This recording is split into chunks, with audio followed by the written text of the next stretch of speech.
కేంద్రంలో ఆర్కే గార్డెన్లో కాంగ్రెస్ నాయకులతో కలిసి పెద్దపల్లి శాసనసభ్యులు చింతకుంట విజయరమణారావు పత్రికా మీడియా సమావేశం ఏర్పాటు చేశారు. ఈ సందర్భంగా ఎమ్మెల్యే విజయరమణారావు మాట్లాడుతూ పెద్దపల్లి జిల్లా వ్యాప్తంగా వడ్ల కొనుగోలు 329 కేంద్రాలను ప్రారంభించగా ఇప్పటి వరకు 328 కేంద్రాలలో వడ్ల కొనుగోలు పూర్తి చేసుకోవడం జరిగిందని అన్నారు.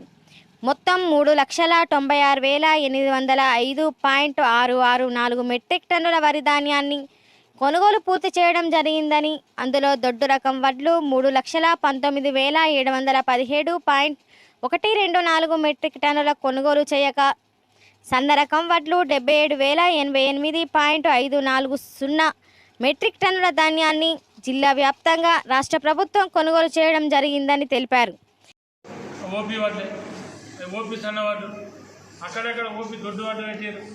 అదే కొంత ఈ ఏరియా ఏది రాగిరేడు కానీ, అదేవిధంగా కాసులపల్లె, కాపులపల్లె, కనగర్తి, తర్వాత ఇటుపక్క వస్తే మద్దికుంట, నిట్టూరు, తర్వాత ఈ ఇటుపక్క వస్తే ఎలియేడు మండల లాలపల్లె కానీ, శివపల్లి కానీ, దూలుగట్ట కానీ, ముప్పిడితోట కానీ, లాలపల్లె కానీ, సుల్తాన్పూర్ కానీ, తర్వాత సుల్తాన్బాద్ మండలం కూడా అక్కడక్కడ హైదరాబాద్పల్లి కానీ, గొల్లపల్లి కానీ, నారాయణపల్లి కానీ, సాంబేపల్లి కానీ, ఈ తర్వాత ఓదల మండలం కానీ ఈ ఏరియా అంతా కూడా ఓపీ వాటి పెట్టడం జరిగింది. అంటే ఇవాళ ఓపీ వాటిని లెక్క లేకుండా ఇంకా మనకు ఆ లెక్క దొరకలేదు. అంటే ఇవన్నీ కూడా 2,800 రూపాయలు ప్రతి క్వింటాలు వాట్లకు 2,800 ఇచ్చి ఓపీ వాట్లకు ఇవాళ కొనుక్కపోవడం జరిగింది.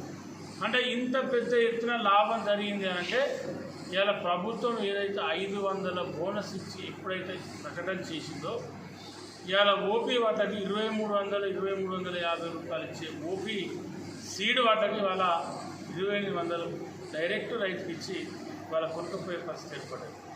అంటే రైతును రాజు చేసినటువంటి ప్రభుత్వం కాంగ్రెస్ ప్రభుత్వం, ముఖ్యమంత్రి రేవంత్ రెడ్డి గారు.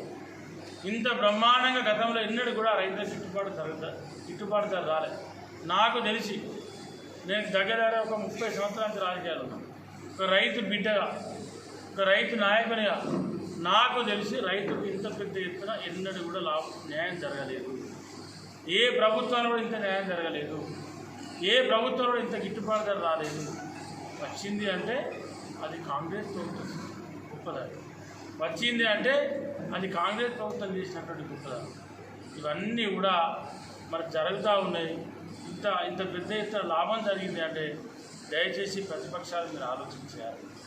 ఇవాళ బీజేపీ పార్టీ కానీ, బీఆర్ఎస్ పార్టీ కానీ ఇవాళ మీరు పట్టిగా ఏంటంటే కొత్త పుచ్చపోయి కుద్దరు కదా అన్నట్టు ఇవాళ మీరు ఏదో మాట్లాడాలి, ఏదో చేయాలి. బీజేపీ వాళ్ళు ఉన్నారు. ఇవాళ ఢిల్లీ సరిహద్దుల నార్త్లో రైతులకు గిట్టుబాటు ధర కలగాలి, రైతులకు ఇంకా ఎంఎస్పీ పెంచాలి. అన్ని రకాల పంటలకు మీరు ఎంఎస్పీ పెంచుకుంటూ ఇవాళ విదేశాలకు ఉత్పత్తి చేసుకుంటూ ఇవాళ రైతును రాజు చేయాలంటే ఇవన్నీ చేయాలని చెప్పి పెద్ద ఎత్తున రైతు నాయకులు ఉద్యమం చేస్తే పెద్ద పెద్ద మేకులు పెట్టి రైతులను రాకుండా చేసిన పార్టీ బీజేపీ పార్టీ. రైతుల మీద దేశం నడిపొట్టున ఢిల్లీలో జిలపిరంగులు రబ్బర్ బుల్లెట్ కురిపించిన పార్టీ బీజేపీ పార్టీ. తుపాకులతో కలిసి రైతులను చంపిన పార్టీ బీజేపీ పార్టీ. వాళ్ళు కూడా రైతుల గురించి మాట్లాడుతున్నారు. ఇవాళ బీఆర్ఎస్ పార్టీ ఉంది. ఇవాళ మీరు వేరే చేసుకోరు. ఇవాళ నేను ప్రెస్ మీట్ పెట్టి ఇవన్నీ చెప్పినా. ఇలా ఏ ఒక్కటి అబద్ధం ఉన్నా మీరు ఎక్కడంటే అక్కడ చర్చ చేద్దాం. తప్పని చేస్తే నేను ముఖ్యమంత్రి రాస్తాం పెద్దపల్లి అంబేద్కర్ దగ్గర. అదే మీరు చేయాలని చెప్పి నేను అడుగుతాను. ఇలా మీరు ఇచ్చిన లెక్కలు మా లెక్కలు కాదు, ప్రభుత్వ లెక్కలు. ఆనాటి మీ ప్రభుత్వ లెక్కలు 2022-23 జూన్ 2వ తారీఖు నాడు మీరు 24% పేమెంటే రైతులకు చేసిర్రు రబీ సీజన్లో. ఇలా మేము ఈరోజు వరకు 93% ఈ జిల్లాలో రైతులకు పేమెంట్ చేసింది కాంగ్రెస్ ప్రభుత్వం. అంటే ఇంతకంటే గొప్పతనం ఏమిటో ఒకసారి ఇంకా మీరు పేరు చేసుకోవాలి. అంటే ఆనాడు నేను గడప కాంగ్రెస్ పార్టీ ఇంటింటికి విద్యను అనే కార్యక్రమం తిరిగితే ఖరీఫ్ సీజన్ దసరా వరకు కూడా రైతులు చెప్పారు మా పేమెంట్ వాళ్ళు ఇస్తారు. ఇవాళ 48 గంటలలో తెలంగాణ రాష్ట్రంలో పెద్దపల్లి జిల్లా ఇవాళ రైతుల ఎంఎస్పీ పేమెంట్ చేసేదానిలో అది నంబర్ 1 ఉందంటే అది జిల్లా కలెక్టర్ గారు రోజు మ్యాటర్ చేస్తాము. ప్రతిరోజు ఎంత ప్యాడీ ప్రొక్యూర్మెంట్ జరిగింది, ఇవాళ సాయంత్రం వరకు ఎంతమంది రైతులకు డబ్బులు పడ్డాయి, ప్యాడీ ప్రొక్యూర్మెంట్కును డబ్బులు పడేదానికి ఎంత గ్యాప్ ఉంది, పడకపోవడానికి కారణం ఏంటి, ఆ ట్రక్ షీట్ ఎక్కడ ఆగింది, రైస్ మిల్ దగ్గర ఆగిందా, లేకపోతే సెంటర్లో ఆగిందా, లేకపోతే ఎందుకు ఆన్లైన్ జరగలేదు అనేటువంటి విషయాన్ని నిత్యం అధికారం కూర్చొని పెట్టుకొని రోజు అర్ధగంట గంట మ్యాటరింగ్ చేసుకుంటూ ప్రతిరోజు చేస్తే ఇది తెలంగాణ రాష్ట్రానికి వాళ్ళ పెద్దపల్లి జిల్లా ఆదర్శమైంది.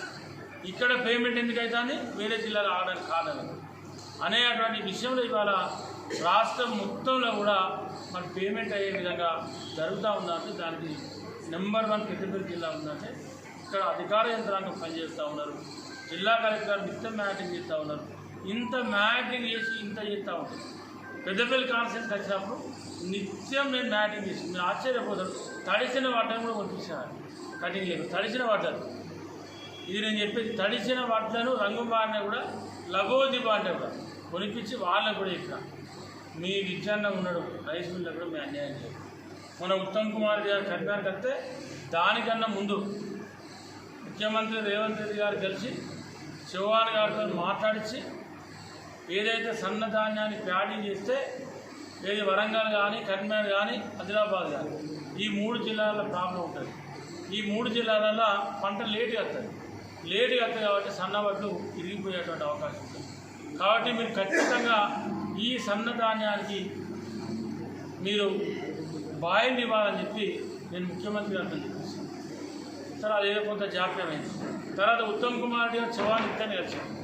మళ్ళీ వారి నోటీసులు పెట్టి వారు మన ఉమ్మడి కరీంనగర్ జిల్లా రివ్యూ మీటింగ్లో కూడా వారిని మాట్లాడి జిల్లా వేదికల మాట్లాడి ఒప్పించి వారితో సరైనపించి ఇవాళ ఏదైతే మా మీద నమ్మకం ఉంటుంది, నా మీద కావచ్చు, మన జిల్లా మంత్రి శ్రీధర్ బాబు గారిని కావచ్చు, లేకపోతే మన జిల్లా కలెక్టర్ నమ్మకంతో ఏదైతే మన పెద్దపల్లి జిల్లా ఉమ్మడి కరీంనగర్ జిల్లా రైస్ మిల్లర్స్ ఏదైతే ప్రభుత్వం నమ్మకంతో ముఖ్యమంత్రి గారి నమ్మకం తీసుకున్నారో వారందరికీ కూడా సన్నధాన్యానికి బాయిల్ ఇచ్చారు. ఎక్కడ కూడా వాళ్ళని కూడా నష్టపరచలేదు, ఎక్కడ కూడా వాళ్ళకి ఇబ్బంది కాకుండా చేసినాం.